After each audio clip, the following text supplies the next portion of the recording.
On commencera au Nord Kivu. L'armée a annoncé tôt ce matin avoir capturé 2 militaires rwandais à Rutshuru alors que la RDF est accusée de soutenir le mouvement rebelle M23. Le gouverneur militaire du Nord Kivu, lui, a appelé la population à ne pas céder aux messages incitant à la violence. On va le suivre. Et la conférence nationale épiscopale du Congo s'est aussi exprimée sur la question de l'attaque des positions des FARDC par le mouvement rebelle M23. L'église du Congo a demandé aux belligérants de revenir à la raison et de mettre fin dans l'immédiat à cet énième combat. Et désignation d'un juge à la Cour constitutionnelle, le candidat Louis Mbonga Magalou, battu aux urnes par son collègue Manja Andy au cours d'un congrès convoqué par Mbosso Kodia en l'absence du président du Sénat. Un vote qui est intervenu avant l'annonce de son désistement. Et un mot sur la clôture de la 39e session du Conseil africain et malgache pour l'enseignement supérieur qui s'est tenue du 23 au 27 mai au fleuve Congo Hotel. Le ministre congolais des Lessus a été porté à la tête de l'organisation alors que le secrétariat général est confié au professeur ivoirien Konaté Souleymane. Bienvenue à vous tous et merci d'être avec nous sur Télé 50 des nouvelles du Nord Kivu. D'abord, 2 militaires rwandais ont été capturés ce samedi à Birumu dans le territoire de Rutshuru par les forces de sécurité de la RDC, ce qui vient confirmer la thèse du soutien de l'armée rwandaise aux rebelles M23. Les porte-paroles des opérations Sokola 2, le colonel Guillaume Njiki, qui a confirmé cette information, a précisé que ces 2 militaires ont été directement amenés à Goma pour des enquêtes. Pendant ce temps, le gouverneur militaire du Nord Kivu, le lieutenant-général Constant Ndima, a appelé la population locale à la vigilance ainsi qu'à la prudence face aux messages d'incitation à la violence. On suit ce condensé. Le gouverneur militaire de la province du Nord Kivu et commandant des opérations se félicite de l'élan patriotique et de solidarité de l'ensemble de la population de sa juridiction, ainsi que du soutien et de l'effort de guerre consenti par cette même population à l'égard des forces armées de la République démocratique du Congo pendant ces moments de guerre contre les ennemis de la paix. Tout en remerciant la population pour tous les appuis et les gestes de solidarité accordés aux forces de sécurité et de défense, le gouverneur militaire de la province du Nord Kivu appelle tout le monde à la retenue, à la vigilance, tous azimuts, et à faire totalement confiance en son armée déterminée à défendre les frontières et l'intégrité du territoire national jusqu'au sacrifice suprême. Les forces armées de la République démocratique du Congo rassurent la population qu'aucun millimètre du territoire de la RDC ne restera entre les mains de qui que ce soit. Toutefois, depuis un certain temps, il s'observe dans les réseaux sociaux des appels à la violence et à la vengeance, des messages de règlement des comptes intercommunautaires et d'appels aux jeunes de se prendre en charge et de se constituer en groupe d'autodéfense pour faire face à la grave situation sécuritaire qui sévit actuellement. Face à cette situation qui risque de mettre la jeunesse en danger, d'envenimer les relations entre les paisibles populations et de compromettre dangereusement la cohabitation pacifique entre les communautés habituées au vivre ensemble au Nord Kivu en général et dans la ville de Goma en particulier, le gouverneur militaire de la province du Nord Kivu appelle la population au calme, à ne pas céder à la panique et à la provocation, à ne prendre aucune initiative allant dans ce sens et à s'abstenir de se substituer aux forces de défense et de sécurité. Par contre, chacun est appelé à ouvrir l'œil et le bon et à dénoncer toute présence suspecte auprès des FARDC, de la police et des services spécialisés. Les cauchemars de la guerre a trop duré. Ce sont là les propos de Monseigneur Donatien Chollet réagissant sur la situation sécuritaire qui prévaut dans l'est du pays. Le secrétaire général de la SENCO a appelé tous les belligérants à revenir à la raison pour le retour de la paix. Le cauchemar de la guerre a trop duré. La SENCO demande aux belligérants de revenir à la raison, qu'ils mettent fin dans l'immédiat à ce énième combat qui ne fait qu'enfoncer le peuple congolais dans la misère. Les armes n'ont jamais été une solution efficace aux revendications fût-elles politiques. En effet, l'usage de la violence donne un semblant de paix à ceux qui l'utilisent. Il constitue en même temps une plantation de jalons pour les violences à venir. L'histoire de notre sous-région nous le rappelle bien. Nous demandons en même temps aux autorités compétentes et à la communauté internationale, notamment la MONUSCO, d'user de tous les moyens à leur disposition pour que cette partie du pays recouvre la paix le plus tôt possible sans primer les responsables de ces atrocités.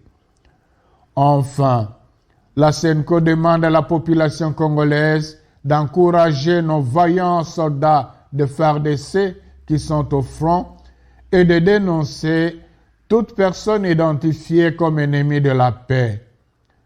Que le peuple de Dieu qui est à Goma ne cède pas à la panique, qu'il continue à se mobiliser pour réserver au Saint-Père un accueil digne de lui. Et dans l'actualité également, Mandja Dieudonné Andy est finalement le candidat qui représentera le Parlement à la Cour constitutionnelle, et ce, après sa victoire lors du vote organisé par le Congrès convoqué par l'Assemblée nationale, un congrès qui avait été boycotté au départ par le président du Sénat. Et justement, l'un de deux candidats, juge constitutionnel Louis Mbonga Magalou, s'est retiré de la course. Il a déposé sa lettre de désistement écrite à la main au président du Sénat en sa qualité de président du Congrès ce samedi. Modeste Bahati Lukwebo l'a annoncé lui-même. Je viens par le message ci-après communiquer à l'opinion nationale et internationale que je venais de recevoir la lettre du sénateur Louis Mbonga Magalou Ngwanda, qui était candidat juge à la Cour constitutionnelle pour le compte du Parlement congolais. Eh bien, par sa lettre datée de ce jour, il vient de se retirer de la course à la candidature parce que il veut préserver l'honneur et la dignité du Parlement congolais. Nous le remercions pour ce geste patriotique. Il a été soutenu par tous les députés et les sénateurs. Et c'est pour cette raison que nous disons que à nous, en notre qualité de président du Congrès, nous n'aurons plus qu'à transmettre un seul nom auprès du président de la République, celui de Manza Andia Dieudonné. Kinshasa a dit au revoir vendredi aux 19 ministres de l'enseignement supérieur et universitaire des États francophones africains qui ont pris part au fleuve Congo Hôtel aux travaux de la 39e session ordinaire du CAMES. La bonne nouvelle pour nous est que la RDC a pris la tête de l'organisation à travers le ministre de l'ESU Moïndo Nzangi. Ces travaux censés se terminer un peu plus tôt dans la journée sont allés jusque tard dans la soirée de vendredi, en toile de fond l'élection de nouveaux dirigeants de l'organisation. Tout est bien qui finit bien, c'est le ministre de l'enseignement supérieur et universitaire congolais Moïndo Nzangi qui prend la présidence du CAMES en remplacement au ministre ivoirien de l'enseignement supérieur et de la recherche scientifique Adama Diawara. Pour Moïndo Nzangi, la candidature de la RDC était motivée par le souci de matérialiser la vision du chef de l'État, Félix-Antoine Tshisekedi, conduite par son Premier ministre Jean-Sama Lukonde. C'est cette-là que je me suis résolu à matérialiser en portant la candidature à la République démocratique du Congo. Pour cela, j'ai trouvé appui sur la vision du président de la République, son Excellence Félix-Antoine Tshisekedi Tshilombo, chef de l'État, qui tout en valorisant la formation du capital humain, a inscrit son mandat sur l'ouverture de notre pays à l'Afrique et au monde, en encourageant des partenariats bi- et multilatéraux dans tous les domaines dont celui de l'enseignement supérieur universitaire. Cette vision a été déclinée en mesures stratégiques contenues dans le programme d'action du gouvernement. C'est la raison pour laquelle le Premier ministre, son Excellence Jean-Michel Sama, nous a soutenus et accompagnés jusqu'à la tenue effective de notre Conseil. La 39e session après évaluation a également élu son nouveau secrétaire général. Il s'agit du professeur ivoirien Konaté Souleymane, professeur titulaire en écologie. Il occupe actuellement le poste de directeur général de la recherche scientifique et de l'innovation au ministère de l'Enseignement supérieur et de la recherche scientifique. Exception de 6 anciens chercheurs et chercheurs de la République démocratique du Congo. Dans l'ordre international des palmes académiques, à l'occasion de la clôture de la 39e session du Conseil des ministres du CAMES. L'autre point marquant de cette clôture, c'est la décoration dans l'ordre des palmes académiques de quelques personnalités scientifiques. 3 figures congolaises ont été honorées, notamment le feu Machako Mamba, Théophile Mbemba et Yvonne Mwenge. La prochaine session ordinaire se tiendra au Niger. Et puis clôture de l'atelier national de validation de l'avant-projet de loi foncière, le ministre de tutelle Sakombi Molendo se dit satisfait du processus dont l'aboutissement va mettre fin aux conflits fonciers en RDC. Depuis plusieurs années, les conflits fonciers sont devenus une véritable monnaie courante en RDC, un pays qui compte plus de 89 056 millions d'habitants. Les conflits fonciers étant devenus monnaie courante en République démocratique du Congo, pour lutter contre cette situation qui fait que 70% des conflits qui engorgent les cours et tribunaux en RDC soient liés au foncier et à l'immobilier, l'adoption d'une nouvelle loi foncière après celle datant de l'époque coloniale s'avère plus qu'importante.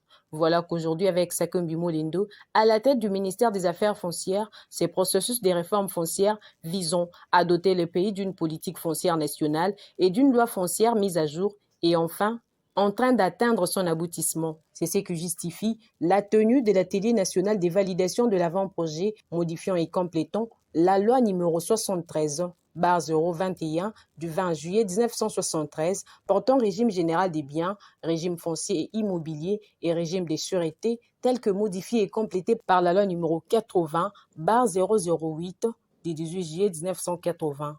Dans son discours de clôture, les patrons des terres congolaises a salué la validation de cet avant-projet qui va améliorer la gouvernance foncière congolaise. Le développement et le paix social.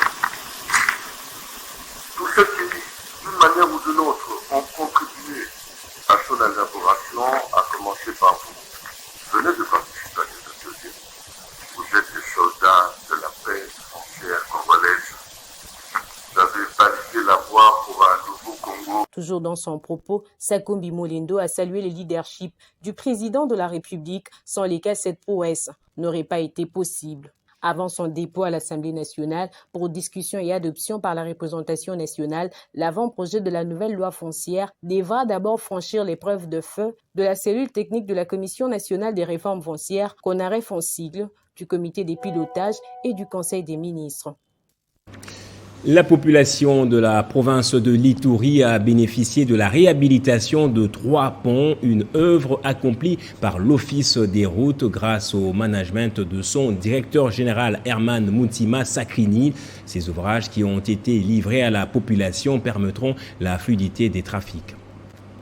C'est sous le leadership du président de la République, Félix-Antoine Tshisekedi, que la population de la province de l'Ituri a bénéficié de la réhabilitation de 3 ponts. D'abord à Mambasa, le pont Douyi, long de 60 mètres linéaires, de portée et de type bélier double-double sur la RP 430. Et puis à Djougou, le pont Chari, long de 25 mètres de type bélier triple simple, sur l'axe Iga-Barrière, Mugalou, ainsi que le pont Bongo, dans le territoire d'Iromo, sur l'axe Bounia-Kasseni, Sabé, long de 17 mètres linéaires, de portée OPK 10 de Bounia, sur la RP 440. Le pont était à un état de délabrement avancé.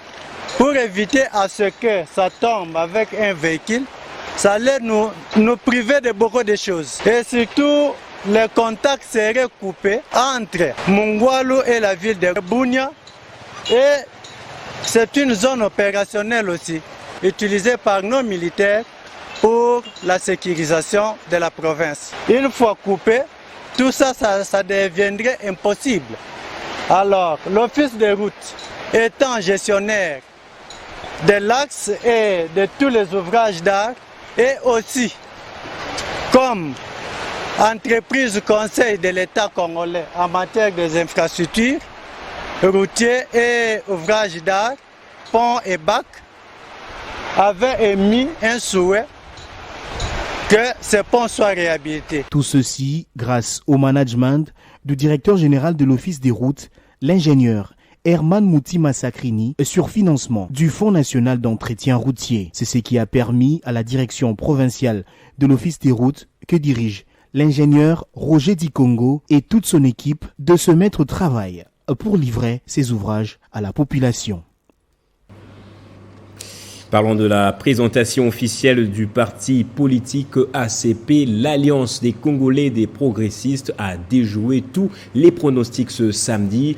La sortie officielle du nouveau parti politique était un succès. Le stade des Martyrs était plein comme un œuf. Jean-Tini Ngobila a présenté sa vision pour un Congo nouveau et plus fort que jamais. Un pari gagné, une démonstration des forces inédites jusqu'ici en politique congolaise. Le parti de Ngobila a fait le carton ce samedi au stade des Martyrs, un exploit qui vient confirmer le leadership du gouverneur de la ville et le nouvel élan politique qu'augure l'Alliance des Congolais progressistes. Pour son initiateur, la naissance de ce parti politique est placée sous le signe de l'unité et de la cohésion nationale. La sortie de ce parti qui soutient officiellement Félix-Antoine Tshisekedi était une occasion de sensibiliser la population pour un soutien au FARDC engagé au front pour mettre fin à l'insécurité qui endeuille notre pays.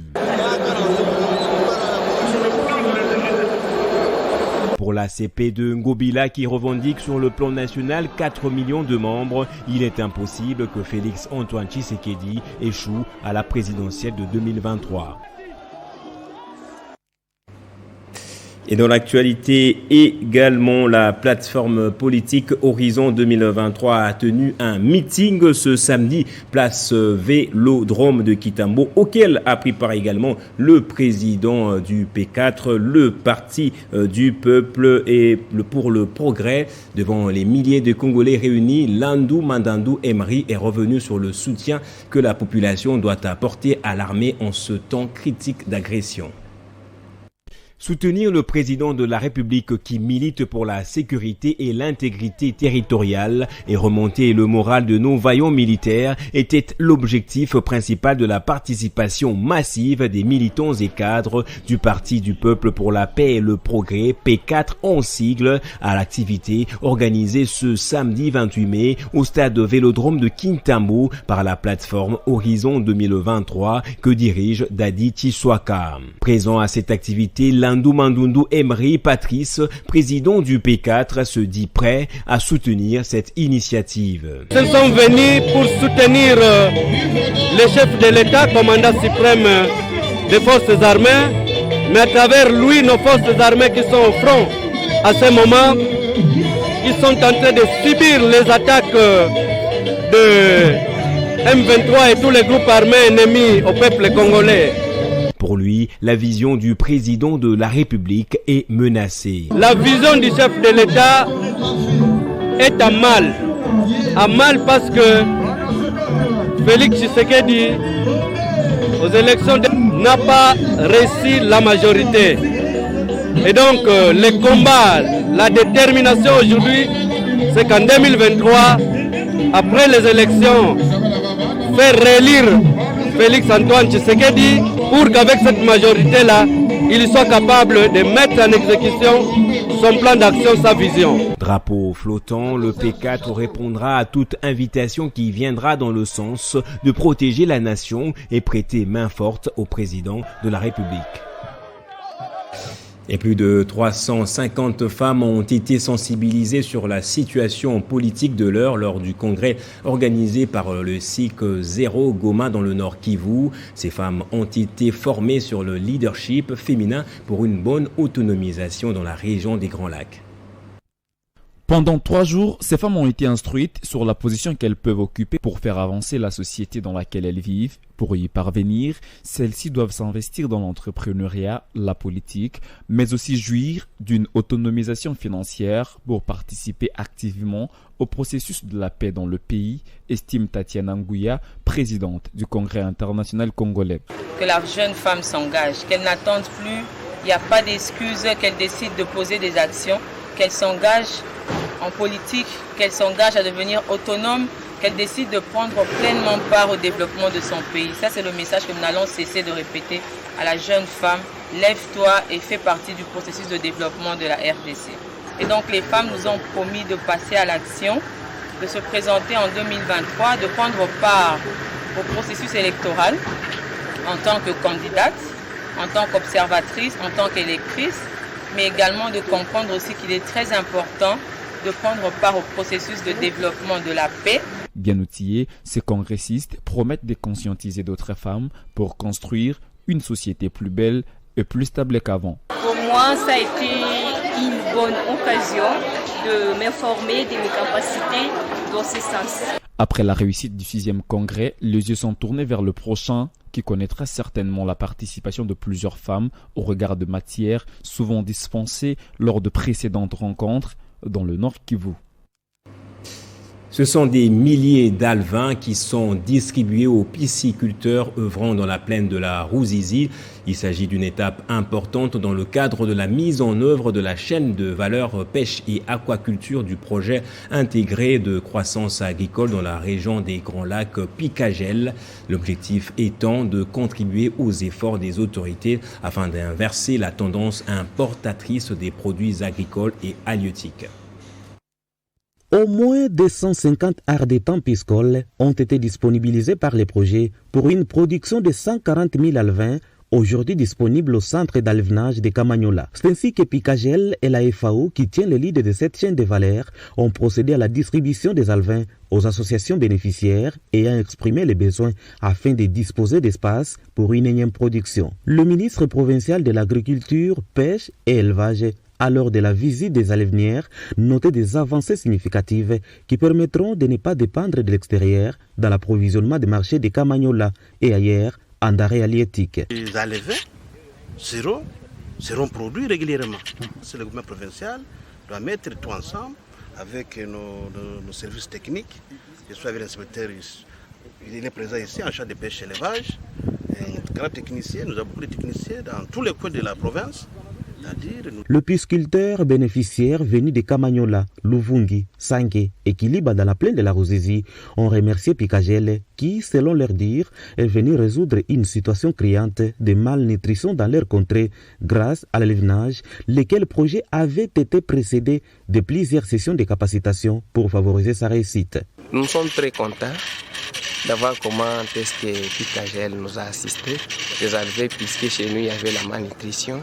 Maintenant, actuellement, nous avons l'espoir que nous allons réduire la malnutrition et la pauvreté ainsi que le chômage. Outre la production des alevins, Picagel s'active dans le même cadre à la production pour bétail en général et pour poissons en particulier à travers la mise en place de 2 provanderies et une écloserie à Kachoucha et à Kamanyola. Et les réactions continuent de tomber à la suite de la publication de l'ordonnance portant réaménagement du gouvernement provincial au Lualaba. Les membres du parti ABD, cher à Jean-Marie Tizaïnga, par exemple, regrettent que son poids politique en province n'ait été nullement pris en compte. L'autre aspect dérangeant, c'est la signature de Fifi Masuka, à la fois comme gouverneur et vice-gouverneur. Minutieuse, suivie, arrêtée, grande et notre surprise de constater ce qui suit. Notre parti politique a été écarté des consultations, puis des réaménagements qui n'a tenu compte ni de son poids politique en province. Au sein du regroupement politique AA Bar Petita, où il est le seul à compter 2 députés provinciaux ni de son appartenance à l'union sacrée de la nation, vision imprimée par le président de la République, chef de l'État, Félix Antoine Tshisekedi Tshilombo, que nous soutenons indéfectiblement. Cet arrêté est malvenu puisqu'il intervient au moment où le ministre provincial des Mines a adressé une lettre à son Excellence, Madame la vice-gouverneure de la province du Lualaba, pour dénoncer l'usurpation des fonctions de M. John Toka Kasongo Dilomono, lettre à laquelle elle n'a jamais répondu jusqu'à ce jour. Le fait d'écarter ce brave ministre du nouveau gouvernement, n'est-ce pas une fuite en avant? Cet arrêté a été signé en violation de la loi, car un vice-gouverneur n'est pas autorisé à remanier un gouvernement provincial. Il sied également de vous faire remarquer que le dit arrêté porte deux qualités. La qualité de vice-gouverneur au départ et celle du gouverneur de la signature, notamment à travers le sceau. L'université du CEPROMAD a célébré ses 40 ans d'existence et 40 ans du management en RDC. La célébration a commencé par une journée des juniors, puis a suivi une autre journée senior avant la tribune savante tenue par le professeur émérite président du conseil d'administration Oscar Ntsaman Olutu, qui a offert une réception à tous les Ntsamanistes à l'hôtel Béatrice de Kinshasa.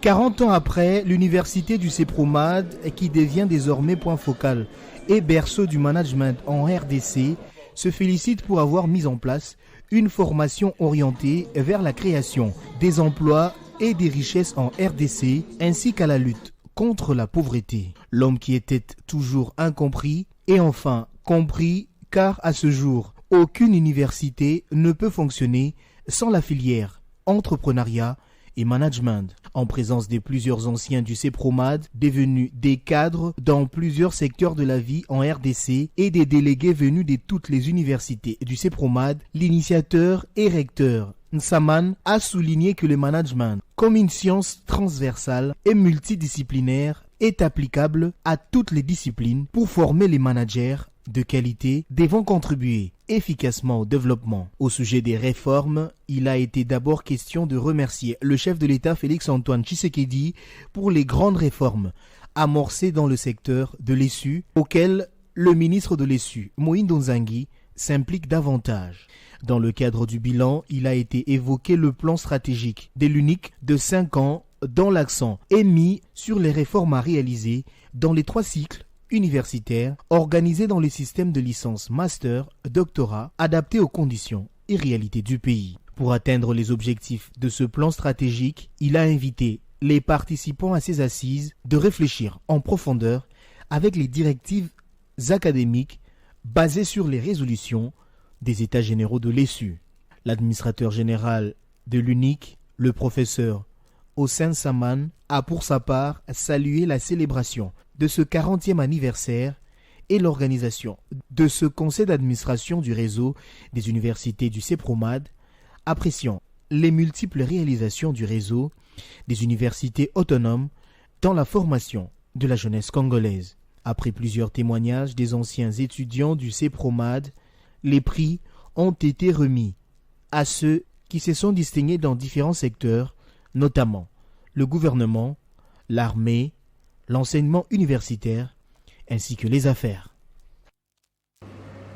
Allez, on va prendre ce communiqué de la SENSAP avant de se quitter. La Caisse nationale de sécurité sociale des agents publics de l'État, SENSAP en sigle, porte à l'attention de tous les agents de carrière des services publics de l'État mis à la retraite avant l'année 2017, ainsi que leurs rentiers, conjoints, survivants et orphelins, y compris ceux des agents décédés en cours de carrière avant 2017, qu'ils sont dorénavant assujettis au régime de sécurité sociale de la SENSAP. Conformément à la vision du chef de l'État, Ce transfert fait suite à la réforme de la retraite pilotée par son Excellence, Monsieur le Vice-Premier ministre, ministre de la fonction publique, suivant les résolutions du Conseil des ministres du 13 mai 2022.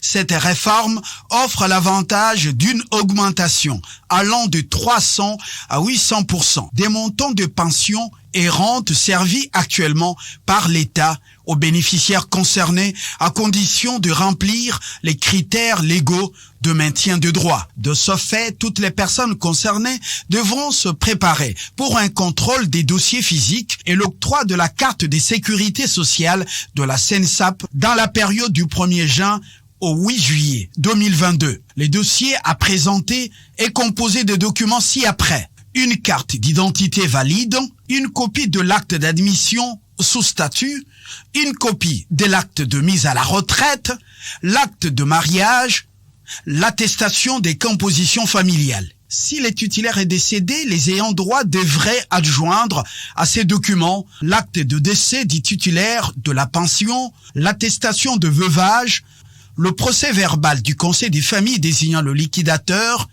et l'attestation de fréquentation scolaire des enfants de l'agent décédé. Pour les bénéficiaires basés à Kinshasa, le contrôle s'effectuera aux installations de la SENSAP 6 au numéro 473 boulevard Lumumba, 8e rue Limité résidentielle et au 2e niveau L4 du bâtiment de la fonction publique à la Gombe. En province, aux différents sites qui seront communiqués par les chefs des divisions provinciaux de la fonction publique en charge de retraités et des rentiers. Tous les paiements effectués actuellement par les trésors publics au profit des personnes concernées seront définitivement clôturés dès début juillet 2022. Seuls les bénéficiaires ayant participé au contrôle continueront d'être payés par la SENSAP. Pour plus d'informations, les personnes concernées peuvent contacter la SENSAP au numéro 082 99 08 482. Place au rappel des titres à présent. Au Nord Kivu, l'armée a annoncé tôt ce matin avoir capturé 2 militaires rwandais à Rutshuru, alors que la RDF est accusée par la RDC de soutenir le mouvement rebelle M23. Le gouverneur militaire lui a appelé la population à ne pas céder aux messages incitant à la violence. Et la SENCO s'est aussi exprimée sur la question de l'attaque des positions des FARDC par le mouvement rebelle M23. L'Église du Congo a demandé aux belligérants de revenir à la raison et de mettre fin dans l'immédiat à cet énième combat. Et désignation d'un juge à la Cour constitutionnelle, le candidat Louis Mbonga Magalou, battu aux urnes par son collègue du Sénat Manja Andia au cours d'un congrès convoqué par Mbosso Kodia en l'absence du président du Sénat, un vote qui est intervenu après l'annonce de son désistement. Et on a parlé dans ce journal de la clôture de la 39e session du Conseil africain et malgache pour l'enseignement supérieur qui s'est tenue du 23 au 27 mai au fleuve Congo Hôtel. Le ministre congolais de l'ESU, Moïndo Nzangi, a été porté à la tête de l'organisation. Et c'est par ici que prend fin ce journal. Merci à vous tous de l'avoir suivi. Très bonne suite de programme et soyez toujours heureux.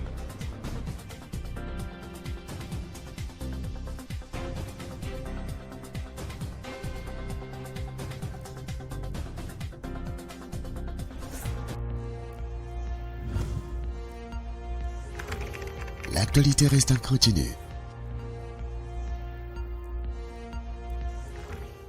Le ministère de l'économie nationale annonce au public la signature des arrêtés ministériels portant fixation des prix des carburants terrestres et d'aviation dans toutes les zones d'approvisionnement. Ce réajustement des prix est consécutif à la persistance des chocs exogènes liés à la hausse des prix du carburant sur le plan international. Toutefois, il y a lieu de préciser que le gouvernement de la République a maintenu la subvention des prix du carburant à la pompe afin de préserver le pouvoir d'achat de la population à l'exception du jet A1 vendu aux compagnies d'aviation internationales. À cet effet, les prix des carburants applicables à la pompe à partir du lundi 30 mai 2022 sont fixés de la manière suivante. Pour les carburants terrestres, zone ouest, essence 2345 francs.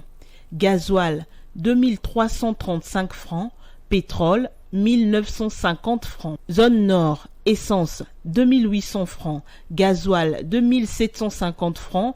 Et pétrole, 2300 francs. Zone Est, essence, 2800 francs. Gasoil, 2750 francs. Pétrole, 2300 francs.